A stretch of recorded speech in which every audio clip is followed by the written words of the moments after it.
Hi folks, Will Wright here. I want to talk to you a little bit about using the area model to factor trinomials.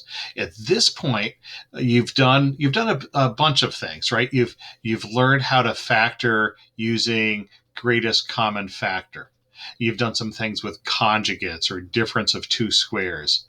That doesn't really come into play today. GCF does. Another big thing you've done is you've learned how to play the X game. We did some of that in Delta Math. That's going to help us today as well. Let's start off by doing a little bit of review. The other day we watched a video about how to use an area model to multiply two binomials. So let's look at this. I have 2x plus 5. I'll write the 2x here and the 5 here, and 3x plus 4. 3x plus 4. If you remember last time we talked, or last time I did one of these videos, I said you could put the 2x plus 5. You can either go on the left or go on the top. It doesn't matter. You're going to end up with the same answer. And now I've taken this rectangle. I've broken it into 4 smaller rectangles. We're going to find the area of each one of those. 2x times 3x is 6x squared. 2x times 4 is 8x. 5 times 3x, of course, is 15x. And 5 times 4 is 20. And then I combine these. And if you remember, we talked a lot about this diagonal right here. They're matching. They're like terms. They're both x's. They're both linear, if I want to use that word. So let's rewrite this as a single trinomial. It's a quadratic trinomial because it's degree 2. That's my quadratic term. My linear term will be 15 plus 8. That's 23x. And then my constant term is 20. Remember how to do that? Why don't you try this one? I'll take a timeout right here. Pause the video. Try doing this. Okay, I'm hoping you got this done. Let's give it a try. 4x minus 1 and x plus 6. This time I put the first binomial across the top for no reason other than to show you that I could.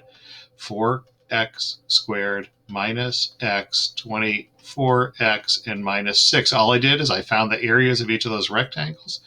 Then I will combine it into a single trinomial. 24x minus x is 23x. And then my constant is a minus 6. Okay, I'm hoping that your answer that you got matches my answer. I'm hoping that you were able to get that done successfully and accurately. Those are our two answers. Remember, by the way, you might have heard me use some words here. This is our quadratic term. This is our linear term. This is our constant term. I know vocabulary is not what everybody wants to do, but we're going to learn. We're going to use some of that vocabulary coming up here. Factoring, of course, is the opposite of multiplying. So let's see what we have here. Here they've given us a trinomial. This is in standard form, right? We talk about ax squared plus bx plus c. That's our quadratic, our linear, and our constant terms. A, b, and c are just numbers. In this case, I would say a is 2, b is 15, c is 28, right? So 2x squared plus 15x plus 28, the numbers, the coefficients 2 and 15, and that constant of 28 are a, b, and c, if I think about it in this form. Okay, let's see what this says here. Part A says, find the product of a and c, then find two numbers that have this product and a sum of b. All that's asking us to do is to play the X game. We've done this before. I'm going to multiply a times c. It says find the product of a times c. A times c is 2 times 28. That's 56. My goal is to find two numbers that multiply to 56 that add to 15. And you could do guess and check, right? In your head, you can be doing, okay, 56 and 1, or 2 and 28. 3 doesn't go in. It could be 4 and 14. 5 doesn't go in. 6 doesn't go in. Or 7 and 8, and I'm done. Which one of those add to 15? Well, that one does. So it's 7 and 8. That one was simple enough. I suspect that you didn't even need to write any of that stuff out. You probably were able to do that just in your head. Okay, so our numbers are 7 and 8. That was our goal here, is to find the two numbers that add to 15 that multiply to 56. We've done that. Part B, rewrite the trinomial with a linear term broken into a sum using the two numbers you found in A. Woo!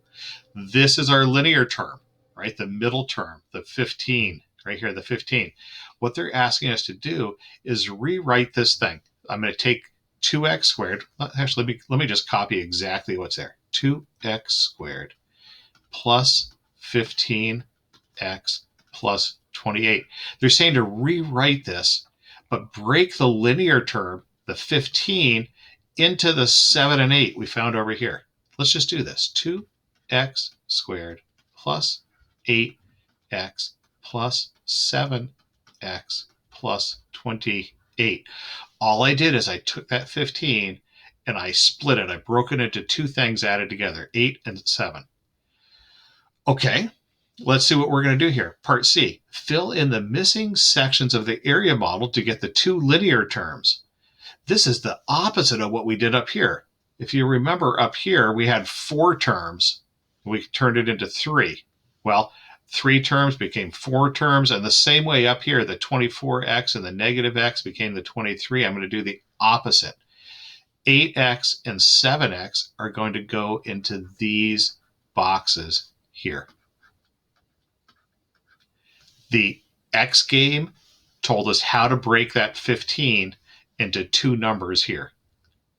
Now we're going to use the GCF, right? Now step D says use the GCF to figure out what goes into each one of these. Change colors. Okay, I'll do my row headings first. I'm going to look below. What goes into both 2 and 7? Nothing. What goes into both x squared and x? X does. Okay. And now we can figure out sort of the rest of the thing. I guess I could do this column too. What goes into both 8x and 28? 4. 2 does as well, but 4 does. 8 doesn't. 7 goes into this, but not into this. So I'm going to say x and 4. Now let's figure this out. I could keep doing GCF, but I could also say x times what is 2x squared? Well, the answer is 2x. And I could double check. 2x times 4 is 8x. Yep, got it. Okay, now let's look at this row. How do I turn an x into a 7x? I multiply it by 7. And I double check to make sure this one matches. 7 times 4 is 28.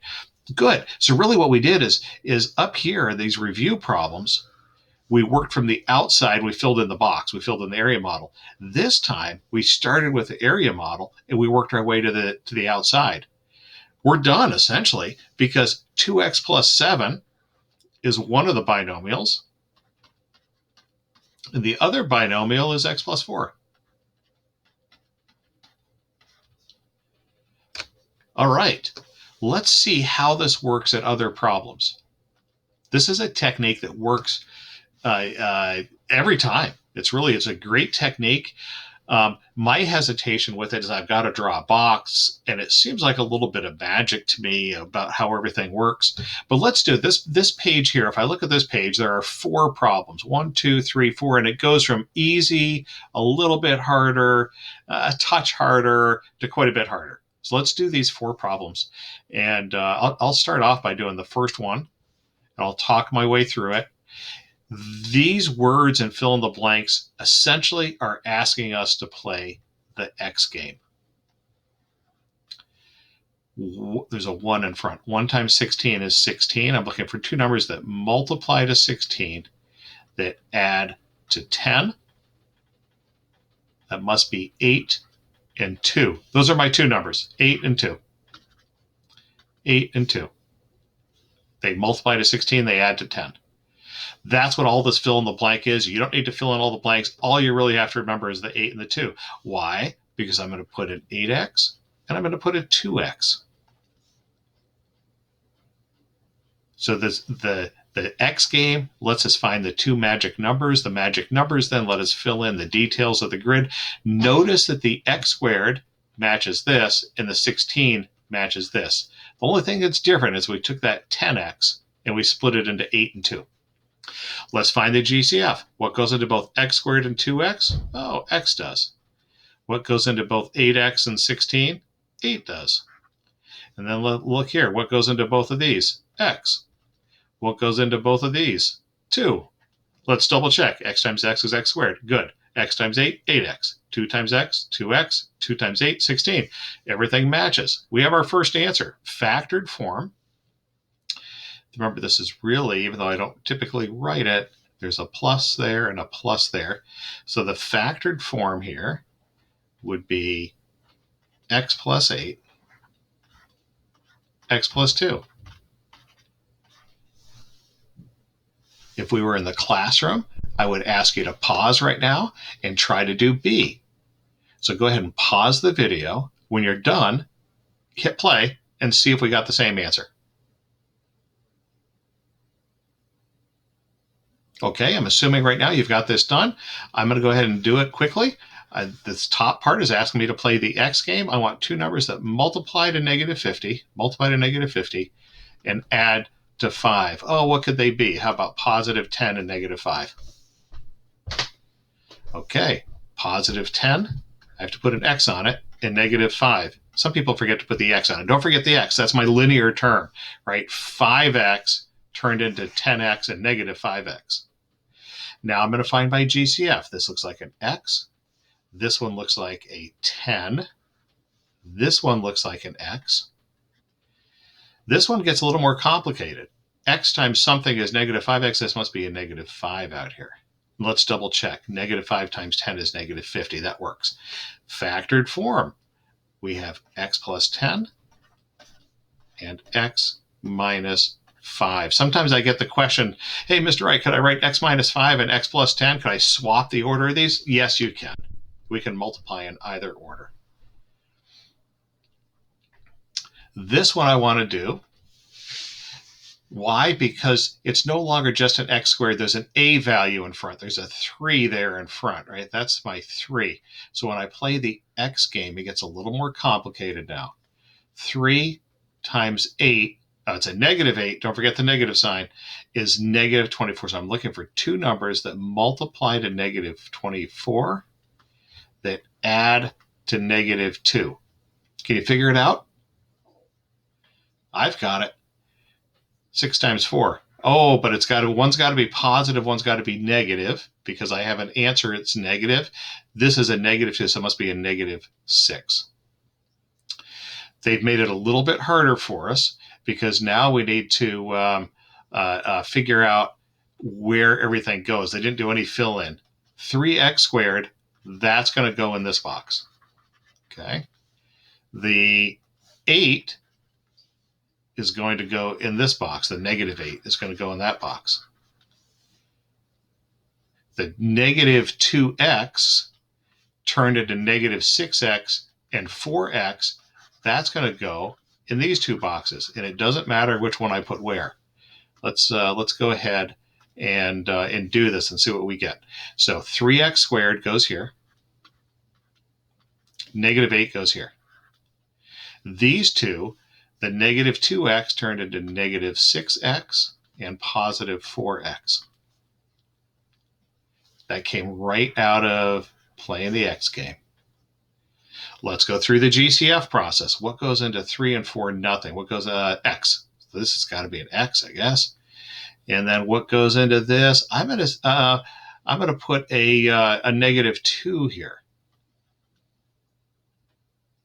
And when I go this way, then I think I'm going to have a 3x. Let's check the first row. 3x times x is 3x squared. 3x times negative 2 is negative 6x. Perfect. What's going to go here? Oh, this one's easier. It's 4. 4 times x is 4x. 4 times negative 2 is negative 8. Everything checks out. We double checked our work. We can be pretty confident that our answer is 3x plus 4 times x minus 2. Cool. That wasn't too bad. Once you get the X game, you figure out how all the pieces fit together. That's nice. Last and final one. This one can be a little bit tricky, I think. Let's just see what we have here. Again, X game. If you'd like to, you can pause the video. I'll give you a second Man, that's an awful x. I'm going to erase that x. But you go ahead, pause the video, try this problem, and then come back and see if we get the same answer. Okay, I'm going to go ahead and try this again, see if my x is any better. Oh, that's a little bit better. Multiply. Oh, what is it multiplied to? Well, it's 8. What is 8 times 15? That's what's going to go up there in the top. 8 times 15. If you don't know that, well, I'm hoping you've got a calculator. You can just test that, right? So I'm going to type it into my calculator. I'm going to go 8 times 15. It's 120. Numbers that multiply to 120 that add to negative 22. This is really hard. Do you know how many numbers are multiplied to 120? I mean, I could start listing them, but I'd be here forever. 1 times 120, 2 times 60, 3 times 40, 4 times 30. Actually, I'm getting closer.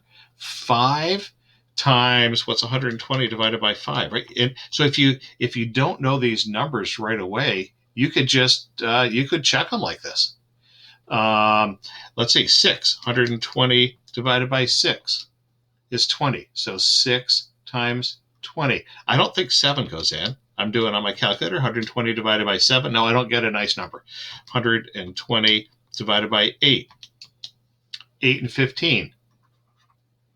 8 and 15 works. I could do 120 divided by 9. Oh, that doesn't work. 120 divided by 10. Well, that's an easy one, right? 10. Oh, not only that, it's the right one. Why? Because those numbers add to negative 22. It would be negative 10 and negative 12. Negative 10 times negative 12 is 120. Negative 10 plus negative 12 is negative 22. We found our two numbers. It took a long time. Some of you are really good with numbers and you'll be able to get that faster. But if you don't, just use that approach I did. Get out a calculator and sort of plug and chug your way through these. You can make a little table like this if it helps you. Okay, what's going to happen now? This number goes here. I'm not going to color code it this time, but it does. The 15 goes here. And these numbers, actually I should say these numbers, the negative 10 and the negative 12, those are my linear terms. So it's negative 10x and negative 12x. Now let's look at GCF on this. What goes into both of these things? I'm going to say 4x. 4x times what is 8x? That'd be a 2x, right? 4x times 2x is 8x squared. I've got that. How do I turn a 2x into a negative 10x? I'm going to multiply it by negative 5. Negative 5 times, yep, that works. How do I turn a 4x into a negative 12x? I'm going to multiply it by negative 3. And then we check. Negative 3 times negative 5 is 15. We got it. But this was the hardest one we've done. This is probably the hardest problem we've done yet this year. 2x minus 3. That's our answer. And I could check this, right? I could use it. Well, I wouldn't want to use an area model. That's how I just did it. But I could check that with foiling. If you've got other techniques you like, foiling is probably the best one, or distributive property, right? Those are different ways you could go ahead and check your answer on that. Anyway, that's all I've got for you on this. I hope this video was helpful. If you look at what we've got here, we've taken notes on these 2 pages, and you should be ready to tackle the problems on the next 2 pages. There are a handful of these, and I'd like you to do them all using area model. This is our transition technique. This is one of several techniques I'll be teaching you. Use the X game, use the area model, and see how you do. Thanks.